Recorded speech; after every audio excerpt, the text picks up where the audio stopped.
ಶ್ರೀ ಜಗದ್ಗುರು ಮೌನೇಶ್ವರರ ಪಾದ ಕಮಲಗಳಿಗೆ ನಮಸ್ಕರಿಸುತ್ತಾ ಶರಣರು ಮನ ತೆರೆದು ಮಾತನಾಡಿದರೆ ಲಿಂಗವೇ ಕಾಣಬಹುದು ಎಂಬಂತೆ ಮನಮುಟ್ಟುವಂತೆ ಪ್ರವಚನ ನೀಡುವ ಕೇಲಿಂಗರಾಜ್ ಶರಣರವರ ಅಡಿದವರೆಗೆ ನನ್ನ ಅನಂತ ಅನಂತ ನಮನಗಳು.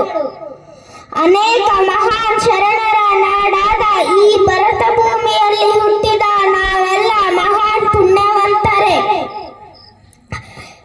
ಸತತವಾಗಿ 15 ವರ್ಷಗಳಿಂದ ಜಾತ್ರೆಯನ್ನು ಅತ್ಯಂತ ವಿಜೃಂಭಣೆಯಿಂದ ಆಚರಿಸುತ್ತಿರುವ ನನ್ನ ಗ್ರಾಮದ ಎಲ್ಲ ಗುರು ಹಿರಿಯರಿಗೂ ಅನಂತ ಅನಂತ ನಮನಗಳು.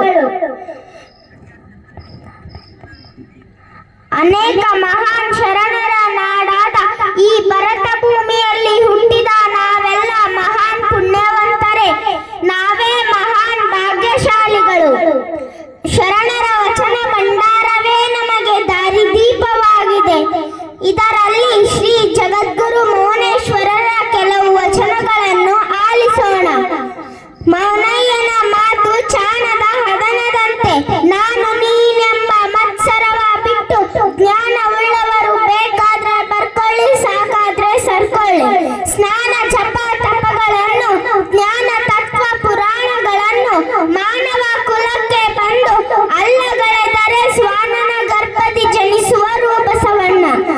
ಎಲ್ಲ ಬಲ್ಲೆನೆಂಬ ಬಲ್ಲತನವ ನುಡಿಯಲು ಬೇಡಿ, ನಿಮ್ಮ ಹಲ್ಲುಗಳನ್ನು ಮುರಿಯಲು ಅಲ್ಲಮನು ಬಂದಾನು. ಕ್ಷುಲ್ಲ ಮಾನವರಿಗೆ ತಿಳಿಯದು ಬಹು ಹುಷಾರ್. ಹಿಂದೂ ಮುಸ್ಲಿಮರು ಒಂದಾಗಿ ನಡೆದಾರು, ದೀನದಾರ್ ಬಸವಣ್ಣ ಬರುವಾಗ ಲೋಕದ ಅಂಧಕರಿಗೇನು ತಿಳಿಯುವುದು? ಹಿಂದೂ ಮುಸ್ಲಿಮರಿಗೆ ಚಂದ್ರನೊಬ್ಬನೇ, ನಿಂದಿಸಿದವನೇ ಅಧಮನು. ಕಾಣದ ಅಂಧರಿಗೆ ದರ್ಪಣವೇಕೆ ಬಸವಣ್ಣ? ಆಡು ಕಾಯುವವನ ಬುದ್ಧಿ ನಾಡು ಕಾಯುವವನಿಗೆ ಇದ್ದರೆ ನಾಡಿಗೆ ಕೇಳೇಕೋ ಬಸವಣ್ಣ? ದಡ್ಡರು ದುಡ್ಡಿಟ್ಕೋತಾರ, ಬಂಡ್ರು ಶರ್ಟೊಡ್ದು ಕಸ್ಕೋತಾರ, ಮಂಡ್ರು ಮಾರ್ದೂರ ಸರಿದ್ರ ಸಂತ್ರು ಸಂತಾಗ ದೂರಿ ಹೋಗ್ತಾರ. ಅಂತ ದುಡ್ಡಿಗೆ ಬೆಲೆ ಕೊಡ್ತಿ ಅಂದ್ರ ಬಡ್ಡು ನಿನ್ನ ಜೋಳ್ಗಿನ.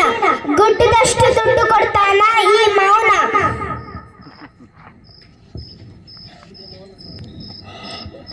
ಮಾತಿಗೆ ಮೌನ ಸ್ವಾಮಿ, ನೀತಿಗೆ ಹಸಗೂಸು. ಯಾದಗಿರಿಯಲ್ಲಿ ಜನಿಸಿದ ಮೌನಯ್ಯ ನಾಟ ಮಾನವರಿಗೆ ತಿಳಿಯದು ಬಸವಣ್ಣ ಅಂತ ಹೇಳಿ ತಮ್ಮ ವಚನಗಳ ಮೂಲಕ ಜನರ ಕಣ್ಣು ತೆರೆಸಿದರು ಈ ನಮ್ಮ ಮೌನೇಶ್ವರರು. ಆದುದರಿಂದ ಇಲ್ಲೇ ಸ್ವರ್ಗ ಇಲ್ಲೇ ನರಕ. ನಾವು ನಮ್ಮ ಜನರ ಜೊತೆ ಒಗ್ಗೂಡಿ ಪ್ರೀತಿ, ವಿಶ್ವಾಸ, ದಯಾ ಹಾಗೂ ಕರುಣೆಯಿಂದ ಬದುಕಿದರೆ ಅದೇ ಮೌನೇಶ್ವರರ ಕೃಪೆಗೆ ಪಾತ್ರರಾದ ಹಾಗೆ. ಈ ನಿಟ್ಟಿನಲ್ಲಿ ನಾವೆಲ್ಲ ಪ್ರಯತ್ನಿಸೋಣ ಎಂದು ಹೇಳುತ್ತಾ ಮತ್ತೊಮ್ಮೆ ಎಲ್ಲರಿಗೂ ಶರಣಾರ್ಥಿಗಳು. ಜೋರಾದ ಚಪ್ಪಳೆಯೊಂದಿಗೆ ಆ ಒಂದು ಸಿಂಚನ ಕುಮಾರಿ, 2ನೇ ಕ್ಲಾಸಿನ ಕುಮಾರಿ ಈ ರೀತಿ ಅನೇಕ ಮೌನೇಶ್ವರರ ವಚನಗಳನ್ನ, ಮೌನೇಶ್ವರ ಅಂಕಿತ ನಾಮ ಬಸವಣ್ಣ, ಕೊನೆಗೆ ಅವರ ಒಂದು ಗುರುವಿನ ನಾಮ ಬಸವಣ್ಣ. ಆ ಒಂದು 2ನೇ ಕ್ಲಾಸಿನ ಹುಡುಗಿ ಈ ರೀತಿ ಮಾಡ್ಬೇಕಾದ್ರೆ ತಂದೆ ತಾಯಿಯ ಸಂಸ್ಕಾರ ಹೆಂಗಿರ್ಬೋದು ಅಂತ ನಾವು ಇದರಲ್ಲಿ ನಾವು ಕಂಡುಹಿಡಬೇಕಾಗತ್ತೆ. ಬೆಳೆಗೆ ಸರಿ ಮೊಳಕೆ ಇಲ್ಲಂತ, ಮನುಷ್ಯರ ಗುಣ ಅವ್ರ ಮಾತನ ಇಲ್ಲಂತ ಆ ಕುಮಾರಿಯ ಒಂದು ವಿಚಾರವನ್ನ ಈಗ ನಾವು ಅರ್ಥ ಮಾಡಿಕೊಂಡ್ರೆ ನಮ್ಮ ರಾಜ್ಯ ಮಟ್ಟದವರೆಗೂ ಕೂಡ ಕುಮಾರಿ ನಮ್ಮ ಊರಿನ ಚಿಕ್ಕ ಹೆಸರಿನ ಪಕ್ಕ ಹೆಸರುಗಳಲ್ಲಿ ಸಂಶಯವಿಲ್ಲ ಅಂತ ನನಗೆ ಅನ್ಸಕತ್ತದ.